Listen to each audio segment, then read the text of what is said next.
Hey guys, so we are now on the banks of the Russian River in Sonoma County, California, just a tiny bit north of Cloverdale.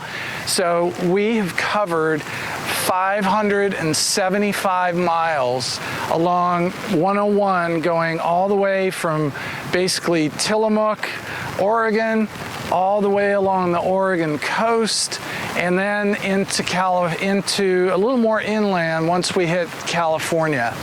So want to take you through this incredible trip, and whether or not you feel comfortable taking a large RV on this somewhat unpredictable highway, I'll leave that up to you. But we made it, not without its challenges, so let's take a look.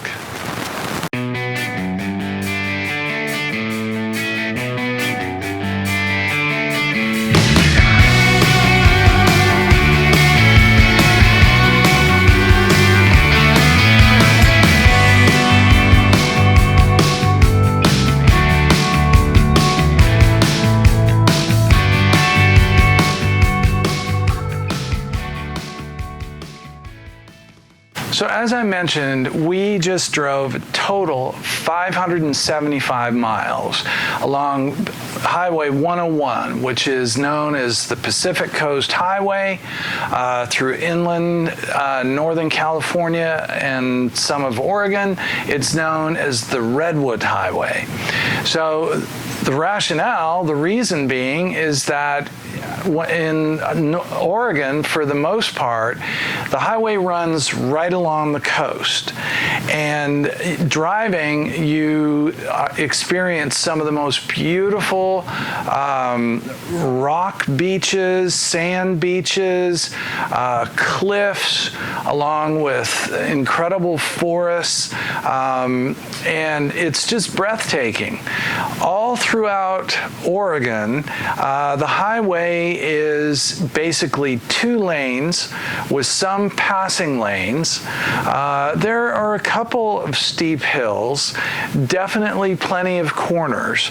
So in terms of driving this stretch of highway, at least through Oregon, with an RV, in our case, we're towing a 10-ton, 44-foot fifth wheel with a large F450 pickup.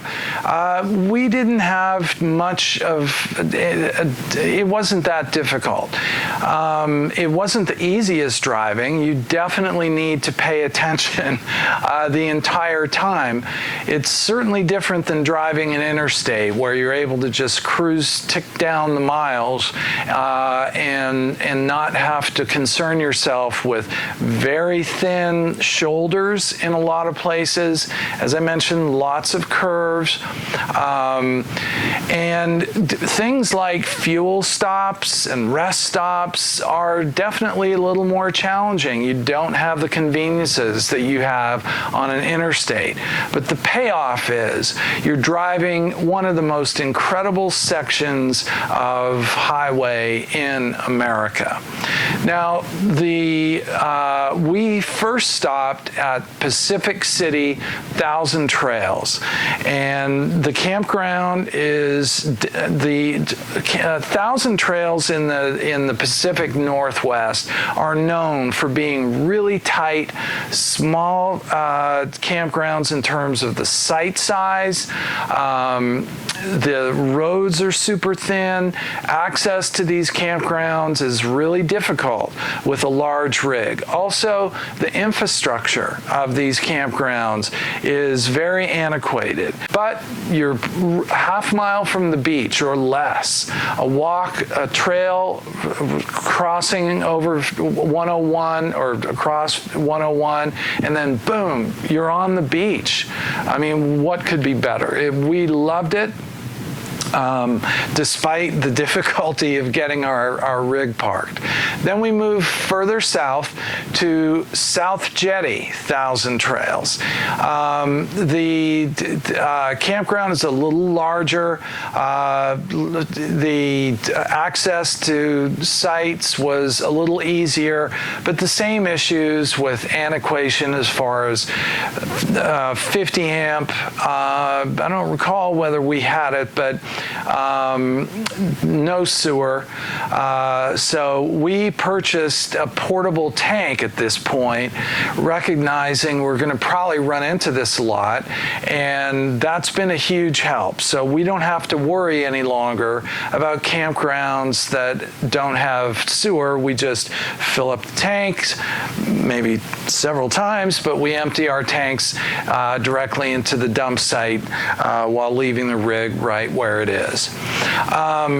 This location, we weren't on the beach. We were right next to the Oregon State Dunes Park, which we didn't really go into the park, but we went other areas where there were some dunes, and it's another gorgeous part of the country. Then from that location in Florence, we went all the way just about 20 miles north of the California border to Brookings, stayed in a private campground that basically is a parking lot right on the beach with camps with RV sites. Full hookups, no problem there. And, you know, it was great for us for 2 nights. We enjoyed being on the beach, but, you know, time to move on. This is where we headed south and started to move inland into the true Redwoods Forest. And shortly after we jumped on, boom, the highway was closed due to a landslide. So let me tell you about that.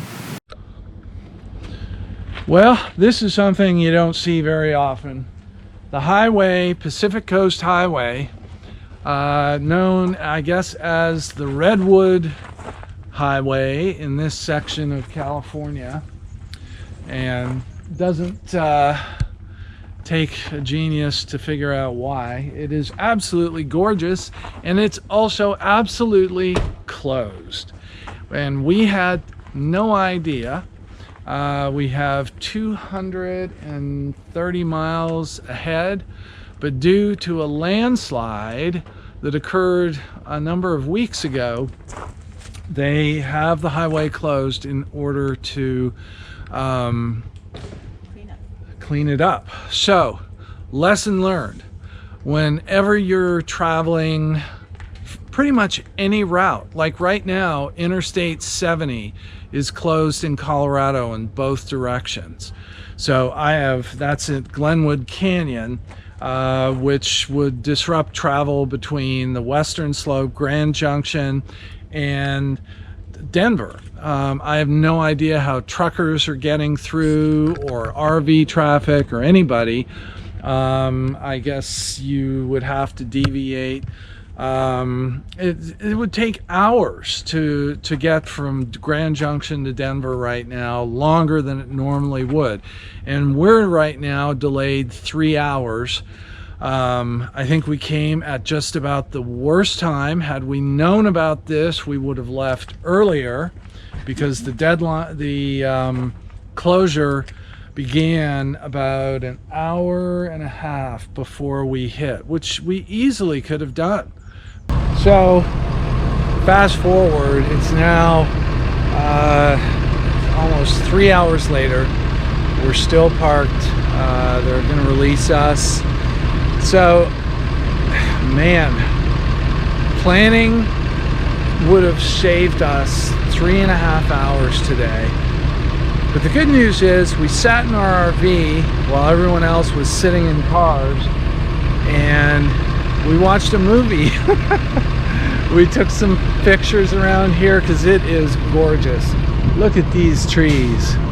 But planning, checking out, finding out that this highway was closed would have saved us 3.5 hours, because we could have Left about an hour and a half earlier, and we would not have had to deal with this. So, lesson be learned.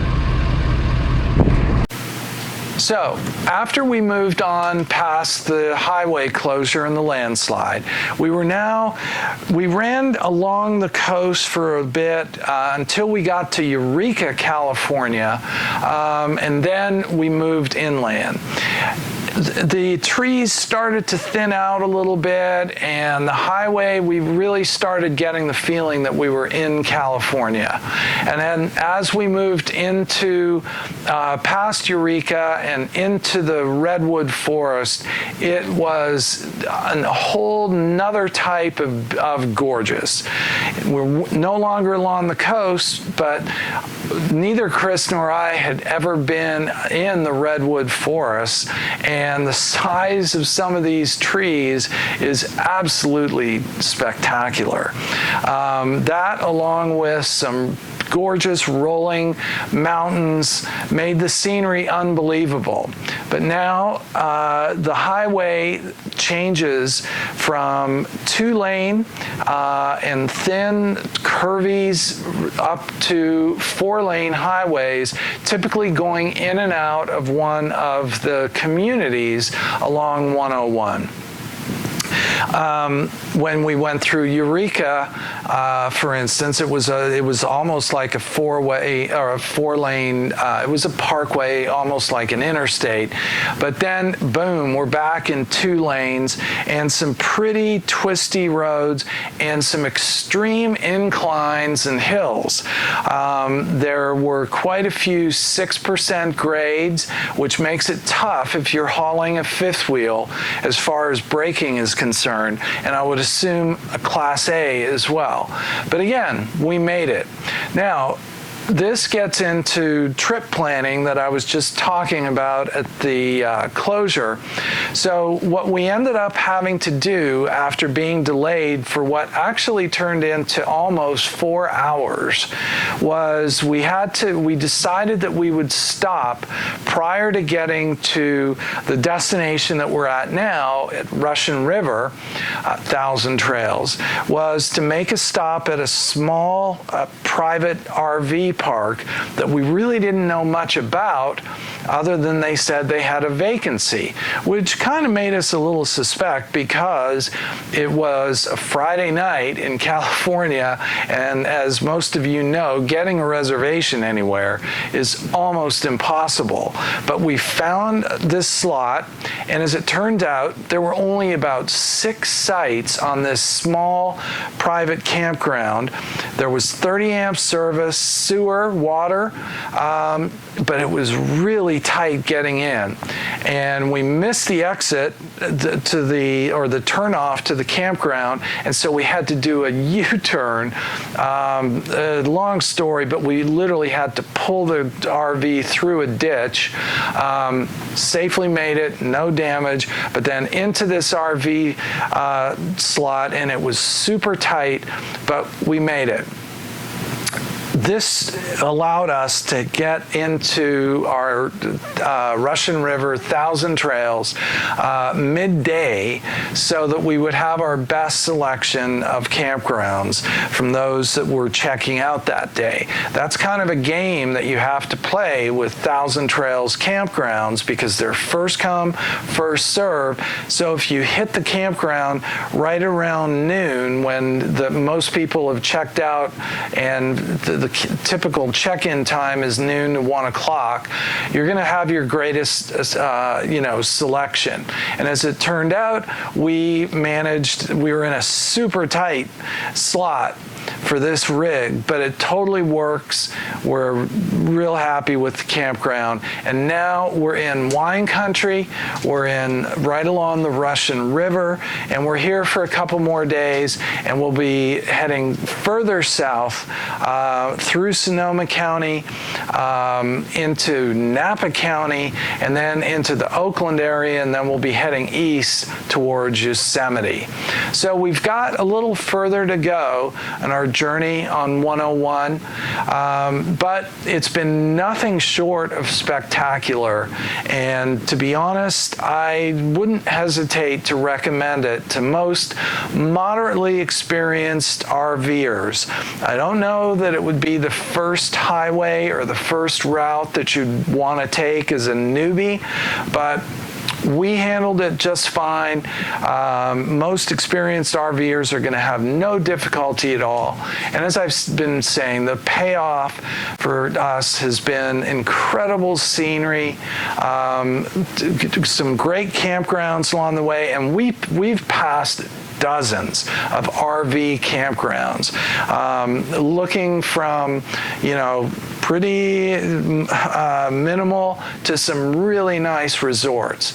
So check your RV Life app or whatever you use to find campgrounds. There's dozens of them up and down this highway. You'll love it. One last thing, really want to stress our request, our plea, our whatever, for you to subscribe to this channel, because we don't just want to build a subscribership for any reason. It's to help our mission that we don't talk about very much on this channel, but we are a nonprofit. We help feed the hungry through donations to food banks. We're going to make one tomorrow I believe it's Ukiah, California. They've got a food bank there that we're going to make an online donation to.